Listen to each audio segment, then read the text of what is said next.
며칠 전에 저하고 같이 공부했었던 박사과정을 같이 동고동락했었던 저의 오랜 친구가 다녀왔습니다.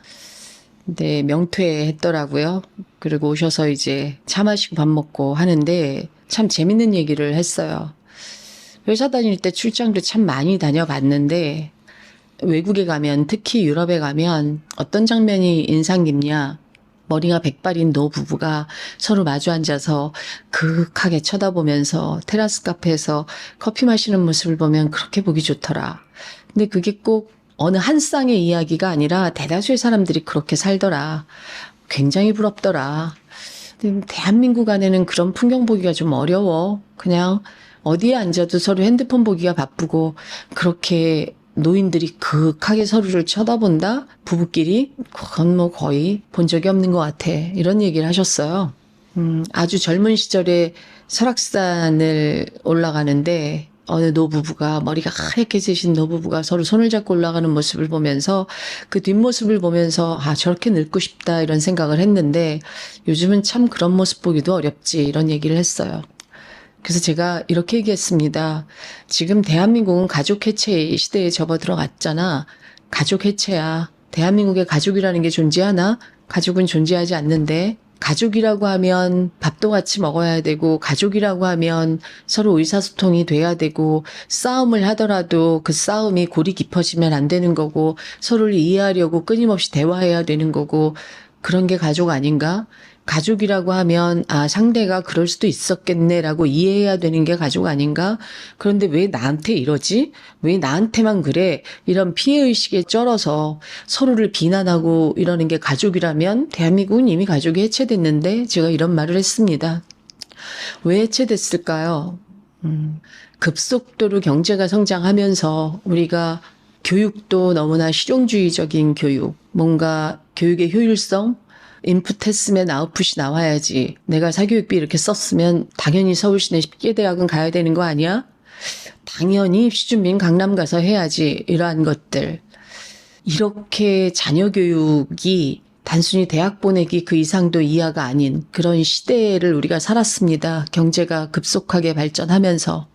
실제로 대학을 졸업한 친구들 중에 단 10%만이 대기업에 취업할 수 있는데 마치 인생의 목표가 대기업인 것처럼 그렇게 달렸습니다.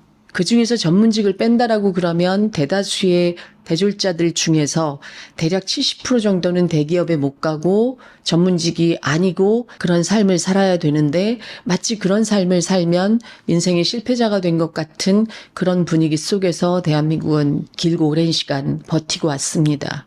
아마 전 세계에서 교육이란 이름으로 가족이 붕괴되고 교육이란 이름으로 나라 전체가 술렁이고 교육이라는 그 이름 하에 교육 때문에라는 이유 때문에 청소년들이 병들고 한 나라는 아마 우리나라밖에 없을 겁니다. 전 세계 유일이라고 전 생각합니다. 유일무이할 겁니다. 교육 때문에 네 식구가 같이 밥을 못 먹고 아이는 밤 10시나 돼야지 학원에서 돌아오고 아침은 안 먹고 집에서 나가고 아빠도 늦게 들어와 따로 먹고 엄마는 싱크대에 서서 대충 때우고 둘째 녀석은 들어와서 저녁 자기 시간에 먹고 전업주부인 엄마는 밥을 4번 차려야 되고 아니면 각자 알아서 챙겨 먹고 한 달에 한 번 외식하는 것도 힘들고 네 식구가 같이 식탁 앞에서 웃으면서 요즘 무슨 일이 있니? 이런 이야기를 나누면서 밥 먹을 수 있는 시간은 거의 없습니다.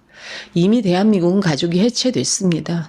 그러니 아이들이 화가 나서 방문 닫고 들어가면서 엄마 밥을 안 먹는 건 너무 당연한 수순 아닙니까? 이미 가족은 가족이 아닌 시대를 우리가 살고 있습니다.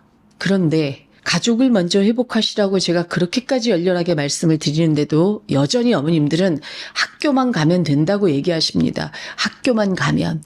마치 학교만 가면 모든 문제가 해결되는 것처럼 얘기하시는 거죠. 이 아이들은 학교에 가면 내가 쓸모없는 인간 같은 취급을 받고 학교에 가면 아무것도 알아들을 수가 없고 결국 학교에 가면 엎드려 잘 수밖에 없는데 엎드려 자는 것도 허락받지 못해서 야단 맞아야 되는 이런 상황을 하루하루를 힘겹게 버티고 있는데 이런 것 것 따위는 아랑곳하지 않습니다. 그냥 학교에 가면 됩니다. 그리고 대한민국의 부모들은 어쩌다 아이들 데리고 해외여행 가는 거, 어쩌다 아이들 데리고 설악산 여행 가는 거, 어쩌다 아이들 데리고 국내 여행 한두 번씩 해주는 걸 가족이니까 할 도리 했다고 생각하십니다. 전혀 감정적인 소통이 없이 그런 걸로 나는 부모 역할을 했다고 생각하십니다. 이미 대한민국 교육이 가족을 해체시켰습니다. 지금 2024년도, 우린 2025년도를 곧 맞이해야 되는데 지난 1년 동안 대한민국 교육의 문제점을 얘기한 사람이 있었나요? 지난 1년 동안 대한민국 청소년 문제에 대해서 이렇게 열변을 토하고 얘기한 사람이 있었나요? 저는 지난 1년 동안 뉴스를 물론 보지는 않지만 이 문제에 대해서 이 심각성을 피토하듯 얘기한 사람이 과연 있었나요? 아이들이 이렇게 죽어가고 있는데, 아이들은 가정 속에서 보호받지 못하고 있는데, 아이들은 진정한 사랑이라는 걸 한 번도 느껴본 적이 없는데, 아이들을 학원으로 내몰리고 학교로 내몰리고 있는데 아무도 이 아이들을 이해하겠다는 부모들도 없는데 이거를 또 문제라고 얘기하는 사람도 없습니다. 그러면 도대체 누가 이 교육이란 이름으로 무너진 이 가족 해체의 이 시대에 도대체 누가 이 가족들을 구하고 도대체 누가 이 아이들을 구하죠? 저는 참 앞으로 올 미래가 암담합니다. 15년쯤 뒤면 아마 대한민국은 아우성을 칠지도 모르겠습니다. 어떻게 살아야 될지 모르는 30대와 어떤 삶을 사는 것이 올바른 삶인지 모르는 이 30대가 이 사회의 주축이 돼야 되는 15년 뒤에 저는 산속으로 들어갈까 합니다. 희망이 없어서. 제발 부탁드립니다. 학교에 가는 게 문제냐, 학교에 안 가는 것이 문제냐, 과연 대학을 가야 되냐, 말아야 되냐, 이런 걸 논하기 이전에 얘 어떡하냐 이런 얘기 하시기 전에 공부하십시오. 시대 예보를 작년에 핵 개인화라는 그 제목을 가지고 썼던 빅데이터 전문가인 송기령 씨는 올해도 또 시대 예보를 했습니다. 호명시대라는 이름으로. 또 김난도 교수는 2025 트렌드 책을 발표했습니다. 앞으로 오는 세상은 어머님들이 살았던 세상이랑은 너무나 많이 다를 겁니다. 그런데 여전히 90년대식 사고로 대학은 반드시 가야 되고 좋은 대학을 가야지 기회가 있고 이러면서 아이들을 교육으로 내몰지 마십시오. 가족이 무너졌습니다. 가족이 무너진 자리에 대학을 간다 한들 그게 이 아이들에게 희망이 되고 이 나라의 희망이 될 거라고 저는 생각하지 않습니다. 그러니 이 가족 해체 시대에 교육과 학교를 빼놓고 그거를 옆에다 밀어놓으시고 과연 우리 가족의 문제는 무엇인가 여기서부터 훑어보십시오. 이게 먼저 되셔야 됩니다. 그리고 나야 교육을 논할 수 있고 그리고 나야 대학을 논할 수 있습니다. 학교와 대학, 직업 이거를 옆으로 밀어놓으시고 우리 가족은 이렇게 하고 그림을 한번 그려보십시오. 여기에 가족이 존재하고 있는지, 만약 여기에 가족이 존재하고 있지 않다면, 서로가 대화가 존재하고 있지 않다면, 서로가 서로를 비난하고 있기만 하다고 그러면 누구도 지금 이 상황을 구해줄 사람은 없다는 걸 명심하십시오. 물론 이런 상태에서 마음숲 심리코칭을 들어오신다고 그러면 이 상담 너무 길고 오랫동안 우리는 너무나 고통 속에서 긴 터널을 지나고 나서야 햇빛을 볼 수 있을 겁니다. 그러니 부탁드립니다. 내 가족이 지금 어떤 상태에 있는가 이거부터 체크해 보십시오. 가족이 해체되고 난 다음에 서울대 의미 없습니다.